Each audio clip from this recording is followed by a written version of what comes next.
3 add कराते जाने हैं, 3 करना है, फिर 6, फिर 9, 12, 15, 18, 21 ऐसे करके ना जब तक 50 नहीं बनता या 50 ना भी बने, आप लोगों का जो भी 49 बन जाता है या इससे नीचे 48 में जितना बनता है 50 से नीचे नीचे तक रहना है आपने, और ये आपने खुद सॉल्व करना है। ठीक है, तो इटरेशन यही होती है बेटा, इसकी एग्जांपल यही थी। बाकी नेस्टेड आ जाता है। नेस्टेड आपको बता दिया कि एक कंडीशन के अंदर एक और कंडीशन को पुट करना होता है नेस्टेड।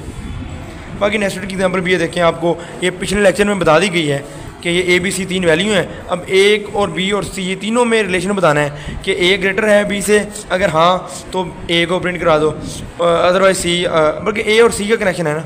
अच्छा, बारी बारी A का C से है और B का भी C से है।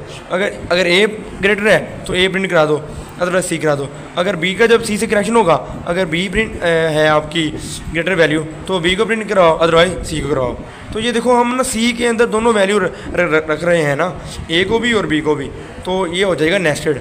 नेस्टेड होता है, ये आपको प्रीवियस लेक्चर में क्लियर हो गया है कि एक वैल्यू के अंदर दूसरी वैल्यू को रख देना होता है नेस्टेड। ये हम प्रोग्रामिंग में भी ऐसे करते होते हैं। चलो जी, ये बाकी आप लोगों का लास्ट पेज है, 66 है, इसको देख लीजिएगा। ये इसके ऊपर ना समरी है, थोड़ी सी प्रॉब्लम सॉल्विंग है। इसके डिफाइन देखो, refer to the process of finding solution to the problem that you can come across. ये प्रॉब्लम सॉल्विंग होता है किसी भी प्रॉब्लम का सोल्यूशन ढूंढना। और what is computation thinking? Computation thinking क्या होता है? एक ऐसा सेट है प्रॉब्लम सॉल्विंग का और ऐसा प्रोसेस है जो आपको अलो करता है कि आप कम्प्लेक्स प्रॉब्लम को लें, उनको अंडरस्टैंड करो और उनको फिर बाद में स्टेप बाय स्टेप उनके सोल्यूशन निकालो। बाकी there are 4 fundamental step of computational thinking. इसके 4 स्टेप होते हैं कंप्यूटेशन थिंकिंग के। कौन कौन से? डिकम्पोजिशन, पैटर्न रिकग्निशन, अब्स्ट्रैक्शन और एल्गोरिथम डिज़ाइन। उसके बाद देखेंगे algorithm can be defined as, अब एल्गोरिथम की डिफाइन है समरी में, can be defined as a sequence of activity to be process for getting a task done और be desired output from a given input. Algorithm भी आपको पता है कि स्टेप बाय स्टेप एक प्रॉब्लम सॉल्वर ही होता है जो किसी टास्क को परफॉर्म करता है। बाकी हैल्टिंग का प्रॉब्लम क्या होता है? जब ना आप अपने प्रोग्राम को एक बार रोकना चाहते हो, स्टॉप करना चाहते हो या पॉज करना चाहते हो, तो ये हॉल्टिंग होता है। किसी प्रॉब्लम को हॉल्ट करना मतलब उसको रोक देना। आप चाहते हो कि जी यहाँ तक मेरा प्रोग्राम एग्जीक्यूशन आगे ना करे, यहाँ तक रुक जाए, तो ये क्या कर रहे हो? आप प्रॉब्लम को हॉल्ट कर रहे हो। सीडो कोड आपका पता ही है, आपको अपनी लैंग्वेज में लिख देना।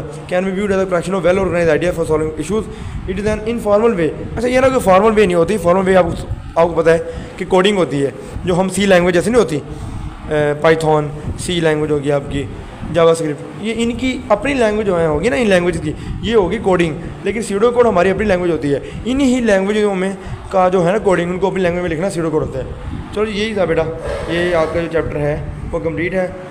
और इसका जो है ना जो होमवर्क करना है वो करना है। ये ग्लोसरी के 5 पॉइंट हैं, ग्लोसरी के 5 वर्ड हैं। पहला है स्टेप बाय स्टेप, इसको बोलते होते हैं किसी भी चीज़ को स्टेप बाय स्टेप सोल्व करना है। एक स्टेज से दूसरी स्टेज में जाना, फिर तीसरे स्टेज में जाना, फिर इस तरह से ना मतलब स्टेप बाय स्टेप किसी चीज़ को सॉल्व करना क्या होता है? Step by step procedure. अब देखो कैरेक्टरिस्टिक्स क्या होता है? किसी चीज़ की ना खसूसियत को बोलते हैं, किसी चीज़ की क्वालिटी को, फीचर को और पर्सन और प्लेस को, थिंग को। आगे देखो पर्सपेक्टिव क्या होता है? A particular outlook regarding something, किसी चीज़ को देखने का नुक्ता नज़र होता है पर्सपेक्टिव। आगे रेगुलरिटी, समथिंग रेगुलर, कोई भी चीज़ जो रेगुलर है, जो डेली हो रही है या एक रेगुलर एक ही तरतीब से हो रही है, ये क्या होती है? Regularity. Finite, have a limited, जिसमें लिमिटेड चीज़ें हो वो क्या होती है? फिनाइट चीज़ होती है जी, लिमिटेड, जिसमें ना ये महदूद कोई चीज़ हो। तो ये आपके 5 पॉइंट है जी, इसको आप कर लेंगे होमवर्क में। बाकी इसको पढ़ें।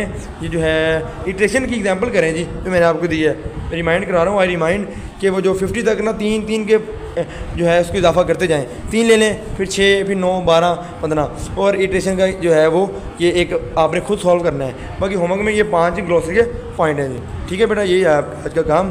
तो इसको करें, पढ़ें। अगर कोई चीज़ नहीं समझ आती तो कमेंट करें जी। फी मान लो।